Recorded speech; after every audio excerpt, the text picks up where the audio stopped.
New Zealand. Aotearoa. The name itself whispers of a land of unparalleled beauty and tranquility, the land of the long white cloud, a place where the sky meets the earth in a breathtaking embrace. For decades, we were a global symbol of paradise, a beacon of hope and idyllic living. Pristine landscapes, untouched and unspoiled, stretching as far as the eye could see. A fair go for all, regardless of background or circumstance. And a relaxed, egalitarian lifestyle, where community thrived and life moved at a gentler pace. The Kiwi dream, a vision of prosperity and contentment. A good job, providing stability and purpose. A home of your own, a place to build a family and create lasting memories. Time to enjoy the beauty around you, to explore the natural wonders that made this country so special. For generations it was real, a tangible reality experienced by families across the nation. Our parents and grandparents built lives on single incomes, providing comfortably for their families, bought homes, establishing themselves in communities and creating a sense of belonging, and believed hard work meant security, a guarantee of a stable and prosperous future. Struggling to afford basics was unthinkable here.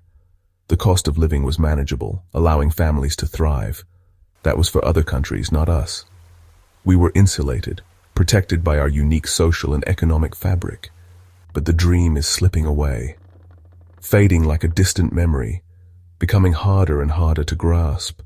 The promise feels hollow, an empty echo of what once was, a stark contrast to the current reality. Today, relentless financial pressure is bearing down on families, and eroding community spirit are the new reality. The bonds that once held us together are fraying at the edges. The easygoing Kiwi nature is being tested, stretched to its limits by the challenges of modern life, by a crisis hitting every household regardless of income or location. The postcard image no longer matches daily life. The glossy facade hides a growing struggle beneath the surface. For many, especially the young, who are inheriting this new reality, the dream is out of reach, a distant aspiration, seemingly impossible to attain. What happened? How did we get here? It wasn't sudden. There was no single catastrophic event.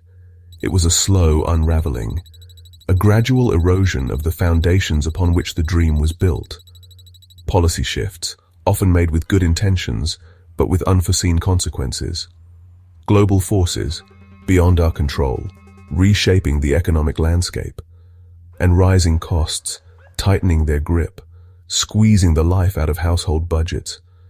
Now the Kiwi dream feels like a fantasy, a nostalgic vision of a bygone era, visible but untouchable. A constant reminder of what we've lost and what we're struggling to regain. Let's be blunt. Life in New Zealand is brutally expensive. It's a reality that hits hard, impacting every aspect of our lives, from the mundane to the monumental. And the numbers don't lie, they unequivocally prove it. Spreadsheets, budgets, and bank statements paint a stark picture of financial strain. The cost of living crisis isn't just a catchy slogan or a political talking point. It's the harsh daily struggle for families everywhere, a constant battle to make ends meet and provide for their loved ones. It's the worry etched on parents' faces as they try to shield their children from the financial pressures. Wages have stubbornly lagged far behind soaring costs, a widening gap that leaves many feeling like they're running on a treadmill, never quite catching up. Housing, whether you're trying to buy or rent, has become a major source of financial anxiety.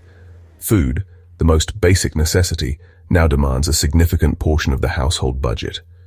Fuel, essential for commuting and daily life, adds another layer of financial burden. Utilities, the cost of keeping the lights on and the house warm, continue to climb. All these factors combine, leaving household budgets stretched to the breaking point, with little room for unexpected expenses or savings. People are working harder than ever, often juggling multiple jobs just to stay afloat, yet despite their efforts, they fall further and further behind. The fundamental contract of a fair day's pay for a fair day's work, a cornerstone of a just society, feels increasingly broken and unattainable. This isn't just hitting the lowest earners. It's a widespread problem affecting a broad spectrum of society. The middle class, including skilled professionals, those who have invested in their education and careers. Teachers, who shape the minds of future generations. Nurses, who provide essential care and support. Police, who work to keep our communities safe, are all feeling the relentless squeeze of rising costs and stagnant wages.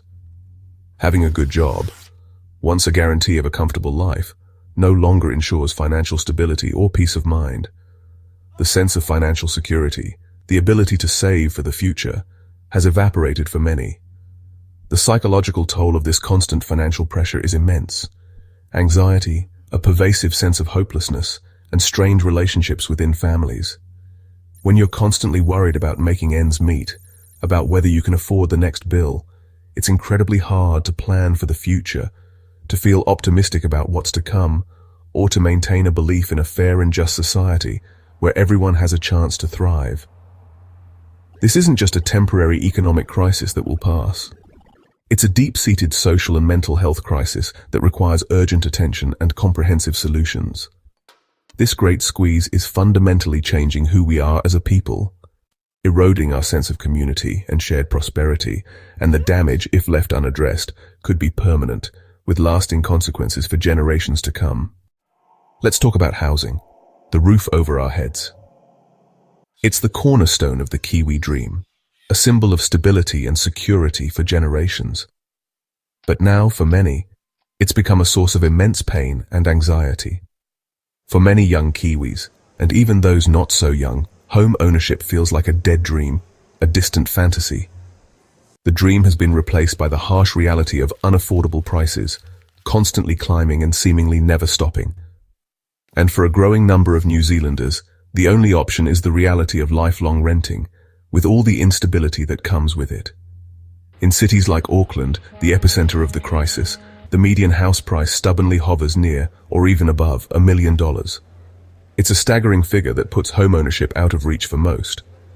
And it's not just an Auckland problem. Even in smaller towns and rural communities, prices have skyrocketed, pushing homeownership out of reach for ordinary Kiwis. Saving a deposit, the first hurdle to homeownership, is proving to be nearly impossible for many. All this while simultaneously paying sky-high rent and battling rising costs of living. It's a financial squeeze that leaves little room for saving, and renting offers no real escape from the financial pressures.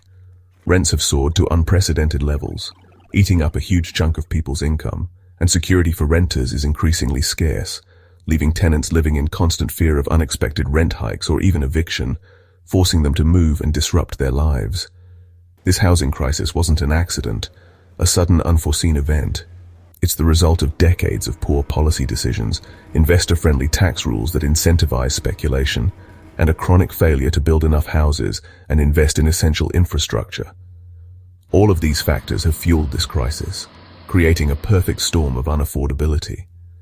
Somewhere along the way, we turned homes into speculative assets, commodities to be traded and profited from. This has enriched a select few, while locking out a huge segment of the population from the dream of home ownership. The result is a growing generational divide.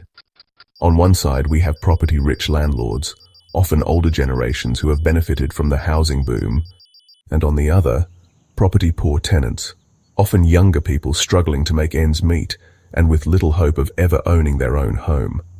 This isn't just a market correction, a temporary blip in the housing cycle. It's a systemic failure, a fundamental flaw in the way we approach housing in this country. The housing crisis is a self-inflicted wound on our nation's soul, a deep scar on our sense of fairness and equality. The dream of a secure home, a place to raise a family and build a future, has become a nightmare for millions of Kiwis, a source of constant stress and anxiety. And the consequences of this crisis ripple through every aspect of Kiwi life, impacting our communities, our economy, and our social fabric. We must ask ourselves some tough questions. How did we let it get this bad? And more importantly, what can we do to fix it? It's not just housing. Everyday essentials are draining Kiwi wallets. The weekly supermarket trip is now a source of shock. Cheese, butter, fruit, and vegetables have become luxury items. People walk the aisles with calculators, forced to make tough choices about what they can afford. Eating out is a rare treat. Even a coffee is a splurge. Why? New Zealand's grocery sector is a duopoly, with two major players dominating and keeping prices high. Reports show a lack of real competition, inflating costs for everyone. When healthy food is unaffordable, families turn to cheaper, less nutritious options, fueling a public health crisis. The supermarket shock isn't just about money, it's about well-being. We're paying the price in our wallets and our health. The basics are becoming out of reach for too many, and the long-term cost will be felt for generations. There's a quiet exodus. Our best and brightest are leaving New Zealand. The brain drain is real. Skilled, educated Kiwis are booking one-way tickets, searching for a future they can't find at home. In the past year, over 55,000 more Kiwis left than returned, a record loss. They're not just numbers, they're our friends, family, and future. Why leave? They've done the math. House prices, rent, groceries, and stagnant wages make the Kiwi dream more achievable elsewhere.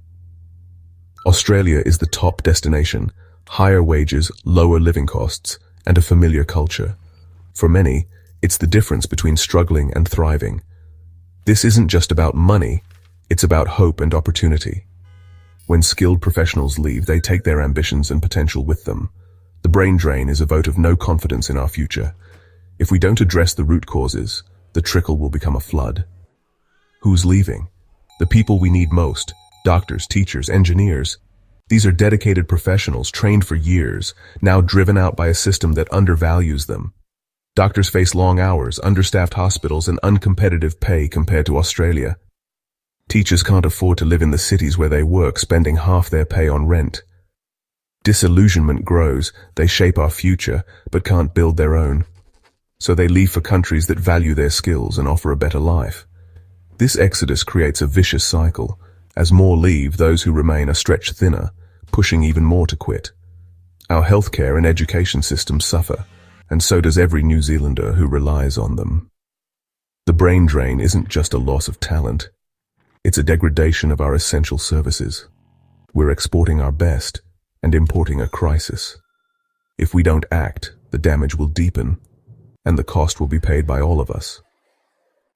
New Zealand's crisis feels personal, but we're not alone.